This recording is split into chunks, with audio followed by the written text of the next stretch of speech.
Hey there, my name is Heather Feather. I am the owner of Rare Bird Medicine, and today's topic is good grief.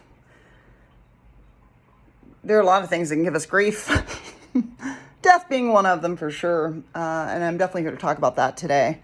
In the past year, there was a person that I dated for about 5 months, and within 3 days of breaking up with this person, he was kissing another woman. It's like, oh, well, hey, hot lips, cool it down. Like that happened quick. And, it's in reflection that I've come to recognize that he probably was having an emotional affair with this woman that he worked with and was kissing 3 days after we broke up. And, as I reflect upon it, it's important for me to recognize that also people do a lot of things unconsciously and not necessarily maliciously. He's a great guy, and I'm really happy for them, and I wish the highest and best to unfold for them both, because I'm the one that broke up with him, and so if I don't want to be with him, I can't begrudge him moving forward with his life. What a grace, But good grief, felt like a bit much in the moment, right? And then there was a gentleman I dated for about 3 weeks that, come to find out, there were all these things that we had different perceptions of what monogamy meant for sure, but things that he felt comfortable to not tell me that would have caused me to opt out of the relationship if he had told me. And good grief. We're going to lie our way in love? What is this, And I don't judge either one of them. We're having a human experience. It's difficult in every hour of now to offer our highest and best. The person I was most recently going to date, had several things that she frustrations, just as we started dating, and she would call and express those to me, and I would listen and give thoughts on it, and that's fine. We're, having a human experience again, and people are allowed to be mad and sad and express all the feelings. And as soon as I told her, hey, I just want you to know, I don't think I'm ready to date. I didn't even recognize it's October. I'm coming up on the anniversary of my brother's death, and my mom died in this month, and my friend Terry just died as well, and it's just a lot of death, and I thought I would be ready to have flirty fun right now, but right now I really just need to grieve. And she chose to ghost me. I invited her something, and she just didn't respond. Good grief. You know what I mean? How is it that you expect from others that they're going to give you attention when you're having trial and tribulation, but you can just ghost and ignore them if they're having trial and tribulation? And I'm not here to judge someone's character. I don't know your whole story. I don't know what's going on for you. It's easy to make up a story. So the first aspect of good grief that I want to consider is where we give ourselves grief. I gave myself a lot of grief to how could someone I'm dating for 5 months that is coming to my house, has a key to my house, I'm doing all these things with, I have no clue that they are having potentially an emotional affair with this woman that he's working extra all the time and always taking up extra shifts. That makes sense now. But, sometimes the experiences we have in relationship can make us feel foolish. And you just think, gosh, am I ding dong? Am I a ding dong, everybody? Am I a ding dong? I feel like I'm intelligent, but am I? I don't know. I don't know, like a goofy clown all the time down here. And so, first thing I want to say about it is there's no need to add any extra grief to your plate. Those things are challenging enough, and even though I can have empathy and understanding and compassion and can try to unpack why people will do certain things or what I've done that may be like that at some point in my life, and it's okay to have your upset feelings, but we don't need to add to it. We don't need to add to the grief or pain of things when we're experiencing grief. This coming Sunday is the anniversary of my brother Braxton's crossing over. Basil Braxton Love, who many knew as Basil. I knew him as Braxton because he had an uncle Basil and his family called him Braxton. And when I met him, he was well in love with my sister. So he introduced himself as Braxton because he was like, your family, and this is what my family calls me, which is so cute. And he was the funnest, happiest, jolliest person. And I've been given resplendent opportunity to think about my relationship to grief. I was going through my death box, so I could show you. I have a death box that's a Turkish puzzle box that my brother brought home from when he was in the Middle East or in Turkey or something for the Air Force. And it holds all these death items from different funerals I've been to. And then I have a death file folder because I've had so many deaths. And so this soap, patchouli soap, you can no longer purchase. And this was the last box of patchouli soap. This was my mother's favorite soap. So that's my little reminder of her. This was for my pawpaw, Doc Short. That was from his passing. This is from a woman I dated. She was found dead in her apartment and no one knew what happened or why she was dead. This is from my best friend, Carrie Hefner. This is a letter that she sent to my sister, that my sister shared with me after she died suddenly of meningitis when it was going around in Texas. This is my friend Cynthia, who I used to work with at the Center for Spiritual Living. This is my friend Susie, that was the sister of James, who I dated for 4 years. A lovely, brilliant soul that didn't get her inhaler in time. And this is Michelle Askenazi, who just crossed over, who many know, a phenomenal artist and hilarious, gifted, grounded woman.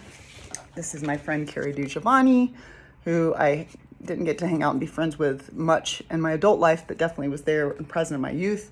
This over here is my life coach, Nikki, who suddenly crossed over. And then Joe Crow, sweet Joe Crow, wrote me this little letter.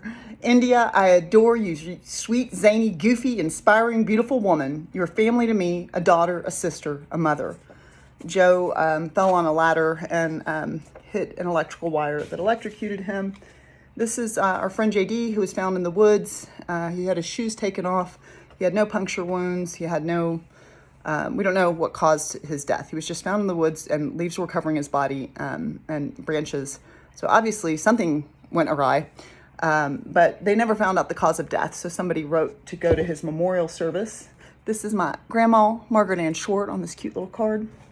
The Gelatis, Miss Gelati was kind of like a second mom to us, and her husband, Roy Gelati, and herself, beautiful Miss Gelati, have crossed over. They were huge teachers to my brother. This is my friend, Vicky. There are so many, and a beloved wife of my sister. This is Mr. Plunkerstein, Dean Pilkington. He crossed over, he exited a little while ago. He was my high school sweetheart, and then a decade later, he was working as an attorney to protect ExxonMobil. I had just finished working for Greenpeace, and then we dated again. This is my ex, Jeremiah. He wound up in a mental institution. That's his bracelet from it. This is just a little smattering, about maybe 1/10 of all the death totems that I have to comb through and reminisce on how death makes me feel, how each of these deaths make me feel.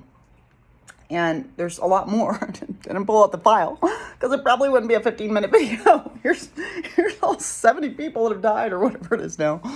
But death has been my greatest teacher, and I've told it for a large portion of my life. I realized, like, I may be single because I'm married to death. I think death is holding my hand.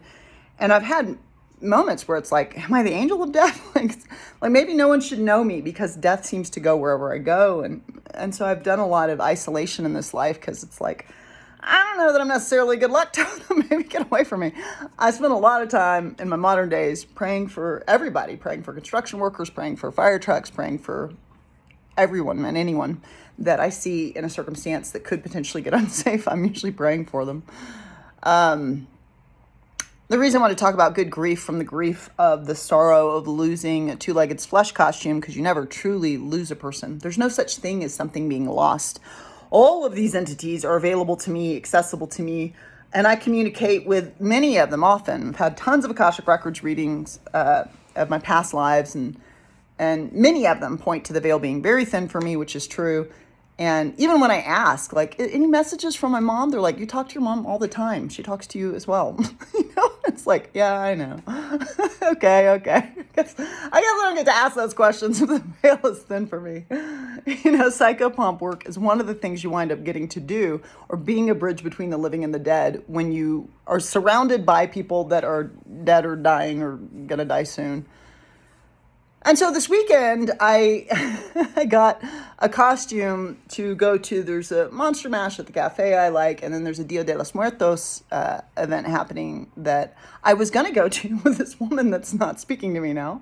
Bless you. May you find whatever you seek. You don't have to do what I'd expect you to do, but okay. I don't understand you, but that's okay too. And so I wanted, on the anniversary of my brother's death. This is 1 year anniversary of Basil Braxton Love, or as I knew him, brother, having crossed over this Sunday. And he, like my mom, was really bright. Like, when I think of them smiling. I think of this warm, beautiful smile. My mother was the kind of person that if you were being abused at home, if you were gay and being bullied by a machismo parent or whatever it was, you could just come and live at our house. Our mom would go talk to their parents and be like, they can just stay with us and you won't have to feed them and we'll take care of it.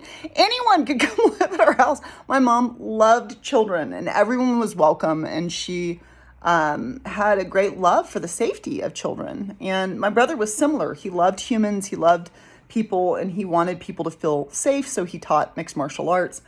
And he was so silly. He had a billion trillion jokes and was always telling jokes. And so one of the things I've done through the years with my good, wonderful, blessed grief is find new ways. In Buddhism, they have something called reframing, to reframe how I'm going to hold this grief. Now, definitely the first stage of grief typically is denial. And then the second stage is anger. I find that the stages kind of come and go. You might get all the way to the fifth stage and then pop back to the second and get angry again. So they kind of move around.